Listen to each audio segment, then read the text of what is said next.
Bieganie i strzelanie do wszystkiego wokół jako pętany jest spoko, ale czy próbowaliście kiedyś podejść do walki bardziej taktycznie?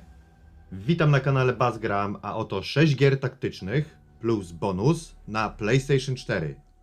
Od razu dodam, że kolejność jest mniej więcej przypadkowa i że dodałem tu tylko gry, które już posiadam.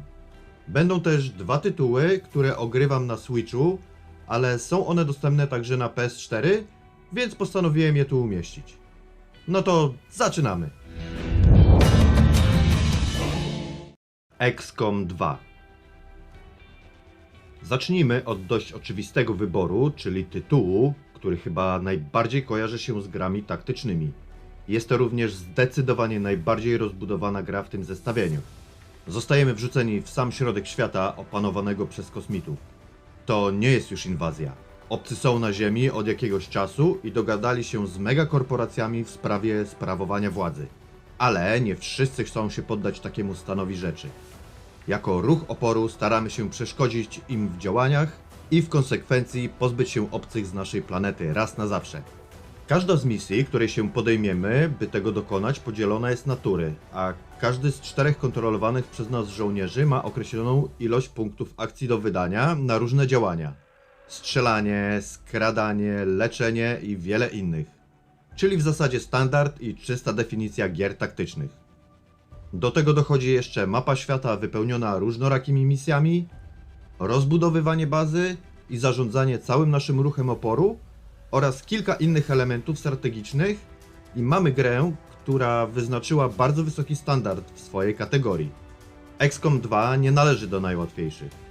Trzeba się nieźle nakombinować i oprócz tego mieć sporo szczęścia, by nie stracić swoich cennych żołnierzy. Bo jak już ich stracimy, to nie ma zmiłuj. Giną na dobre. Pozostaje tylko załadować save'a.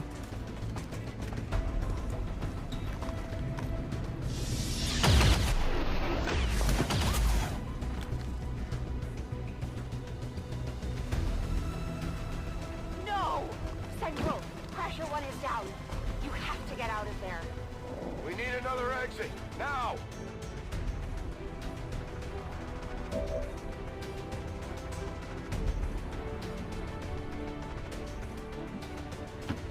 Got it covered.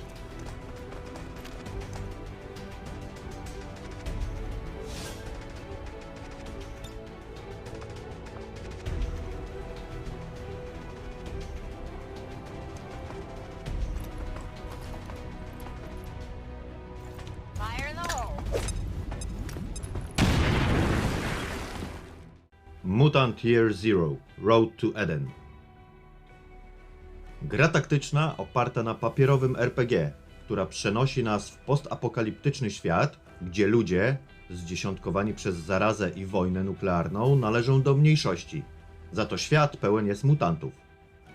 I dwoma takimi mutantami, antropomorficznymi dzikiem oraz kaczką, kierujemy od początku gry. Stanowią oni rdzeń naszej drużyny, ale mogą do nich dołączyć również inne stworzenia. Walka w tej grze odbywa się turowo, jak to w taktycznej grze przystało. Jednak co odróżnia tę produkcję od innych, to to, że poza walką poruszamy się w czasie rzeczywistym. Tak całą drużyną, jak i możemy tylko jedną wybraną przez nas postacią. Ba, możemy nawet całkowicie uniknąć walki, jeżeli uda nam się przekraść koło niczego niespodziewających się przeciwników. Dobra grafika, świetnie dobrane głosy postaci i klimat trochę innego niż zazwyczaj post-apo może was wciągnąć na długie godziny.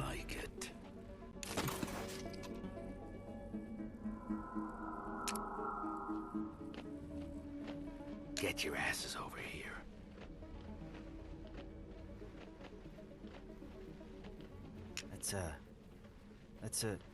We saw one of these things once. Filled with zone dogs, right? Oof. The ancients sure knew how to build big pieces of garbage. Invisible Ink. Komiksowa grafika i mocny cyberpunkowy klimat są tym, co wyróżnia tę produkcję na tle innych gier taktycznych. Poza tym jeszcze możliwość rozgrywania misji poprzez ogłuszanie i hakowanie, czyli bez konieczności zabijania. Jest rok 2047, a światem rządzą nie kto inny, a megakorporacje. Twoja agencja zajmuje się szpiegostwem przemysłowym, ale w końcu ktoś odkrywa położenie twojej bazy i korpo żołnierze zabijają większość członków Invisible Incorporated oraz zagarniają wasze aktywa. Niewielka grupka tych, którym udało się uciec, musi dowiedzieć się, jak do tego doszło, a ma na to 72 godziny. Ciekawy scenariusz, mnóstwo strategii i kombinowania, a także upgrade'ów i znajdziek ulepszających zdolności twoich agentów. Gra taktyczna w najlepszej formie.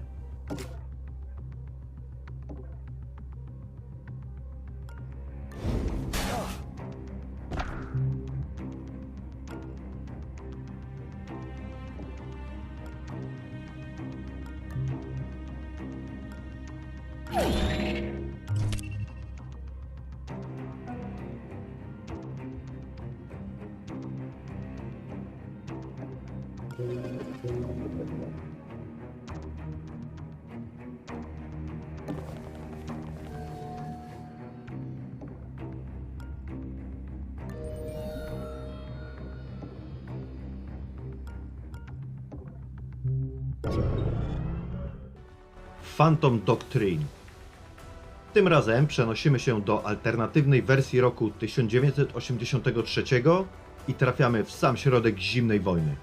W tym szpiegowskim thrillerze od polskiego studia Creative Forge Games kierujemy tajną grupą, która zostaje wciągnięta w sam środek światowego spisku i jako były agent KGB, CIA lub Mossadu staramy się powstrzymać grupę znaną jako Beholder Initiative.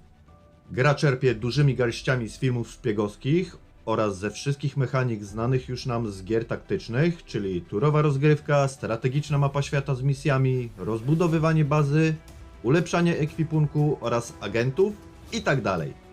Dla fanów espionażu i klimatów zimnowojennych pozycja, obok której nie powinni przechodzić obojętnie.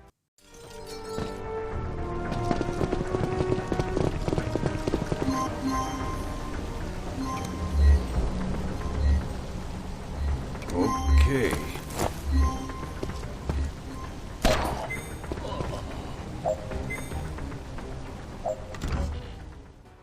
Hard West. Kolejna produkcja od Creative Forge Games, choć już nie aż tak hardkorowo taktyczna jak w przypadku Phantom Doctrine, tym razem umiejscowiona w klimatach dzikiego zachodu połączonego z mrocznym fantasy. Ciężkie czasy i brutalna rzeczywistość oregońskiego Złotego Szlaku popychają ojca naszego bohatera do przyjęcia pomocy ze strony tajemniczego nieznajomego. Nie wie jednak, że to popchnie ich w stronę jeszcze mroczniejszych zdarzeń rodem z horrorów.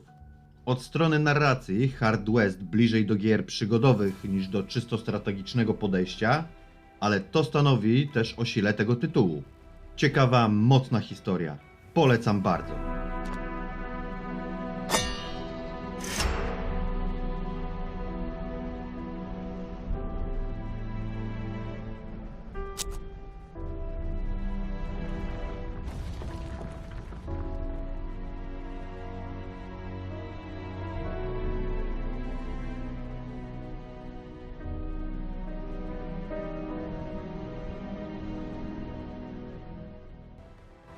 Achtung, Cthulhu Tactics. Jest alternatywny rok 1944 i podczas lądowania wojsk aliantów w Normandii okazuje się, że Niemcy dysponują jednostkami okultystycznymi, które używają dziwnej broni i dziwnych mocy. Jako tajni agenci aliantów staramy się dowiedzieć, kto lub co za tym stoi. Jak sam tytuł wskazuje, jest to gra czerpiąca z mitologii Cthulhu, więc dla każdego fana powinna to być pozycja do sprawdzenia. A dla fana gier taktycznych?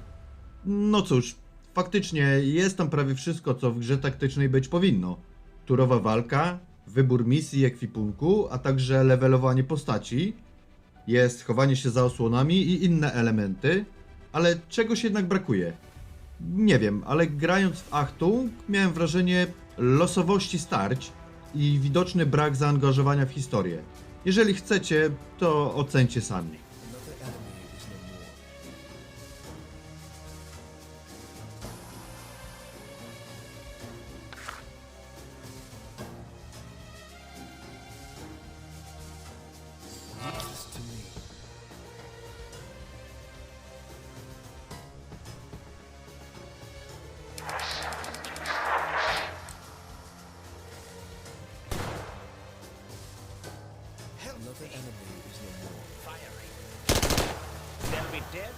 time.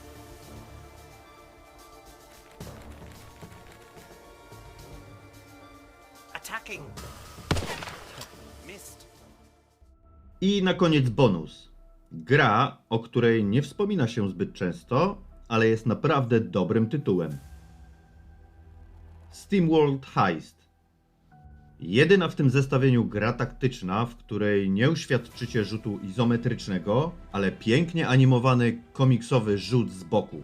I mogłoby się wydawać, że gra traci przez to na głębi taktycznego kombinowania i trochę może tak jest, ale za to dodanie elementu zręcznościowego podczas celowania sprawia, że jest to produkcja naprawdę wyjątkowa i trochę bardziej dostępna dla tych, którzy do gier taktycznych nie do końca są przekonani. Oczywiście nadal mamy tutaj rozgrywkę turową, jednak wydaje mi się ona być bardziej dynamiczna. Różne klasy postaci, różne typy uzbrojenia i przedmiotów pomocniczych oraz ponad 60 różnego rodzaju nakryć głowy. Poza tym jeszcze ciekawa historia oraz postacie, a wszystko to osadzone w uniwersum, gdzie para i koła zębate są głównymi elementami napędzania wszystkiego, nawet naszych bohaterów.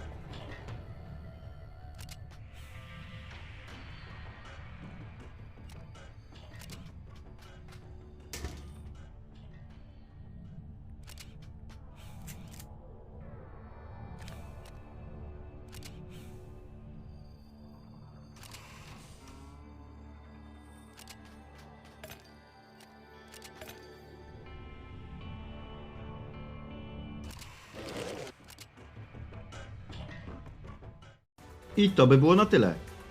Dajcie znać, czy w ogóle lubicie gry taktyczne, czy ich wydawanie na konsolę według Was ma sens, czy może uważacie, że są one domeną PC-ów. Nie zapomnijcie wystawić łapki w górę lub w dół, albo zasubskrybować mojego kanału, a ja się już z Wami żegnam. Do następnego razu. Cześć, cześć!